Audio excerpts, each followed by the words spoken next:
महासागरों की कहानी जीवन की कहानी है। महासागरों ने हमारे घर के ग्रह को परिभाषित किया है, जो पृथ्वी की सतह के अधिकांश हिस्से को कवर करता है और पानी के चक्र को चलाता है, जो हमारी भूमि और वातावरण पर लेकिन अभी भी हमारे महासागरों की कहानी हमारे घर को एक बड़े संदर्भ में समेटती है, जो ब्रह्मांड में गहराई तक पहुंचती है और हमें समुद्र की दुनिया के एक समृद्ध परिवार में रखती है, जो हमारे सौरमंडल और उससे आगे तक फैली हुई है।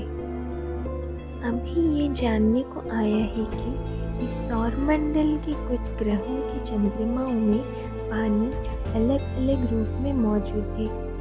आप सबको आर्ट फैक्ट्स में स्वागत है। यूरोपा बृहस्पति के 3 अन्य चंद्रमाओं आयो, गैनीमेड और कैलिस्टो के साथ मिलकर 8 जनवरी 1610 को गैलीलियो गैलीली द्वारा और संभवतः साइमन मेरियस द्वारा स्वतंत्र रूप से खोजा गया था। वैज्ञानिकों को लगता है कि बृहस्पति के चंद्रमा यूरोपा के भीतर एक महासागर है। सवाल ये है कि वैज्ञानिक इस बर्फ से ढकी दुनिया की मानवता के सबसे गहरे सवालों में से एक का जवाब देने की क्षमता के बारे में इतने उत्साहित क्यों है? क्या पृथ्वी से परे जीवन है? नासा का यूरोपा क्लिपर मिशन बृहस्पति के चंद्रमा यूरोपा का एक विस्तृत सर्वेक्षण करेगा, ताकि यह निर्धारित किया जा सके कि बर्फीले चंद्रमा जीवन के लिए उपयुक्त परिस्थितियों को परेशान कर सकता है या नहीं। वैज्ञानिकों की दृढ़ता से संदेह है कि बर्फीले पपड़ी के नीचे एक उपसतह नमकीन महासागर स्थित है। अपनी मूल ग्रह से होने वाली ज्वारीय ताप इस महासागर की तरल अवस्था को बनाए रखता है और चंद्रमा के बाहरी आवरण में आंशिक रूप से पिघली हुई सतह या झील भी बना सकता है।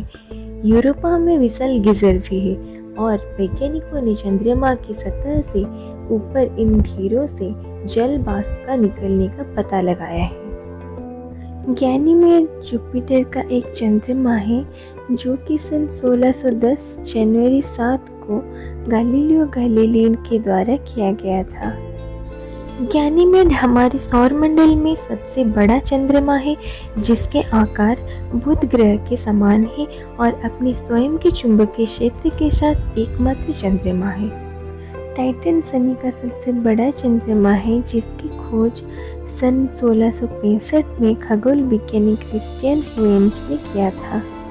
माना जाता है कि टाइटन में एक नमकीन उपसतह महासागर है, जो कि पृथ्वी पर स्थित मृत सागर के जैसे ही नमकीन और बर्फ के गोले के नीचे लगभग 30 मील। यह संभव है कि टाइटन का महासागर बर्फ की परतों के बीच पतला और सैंडविच हो, या फिर यह मोटा हो और नीचे की तरफ चंद्रमा की चट्टानी आंतरिक तक फैला हो।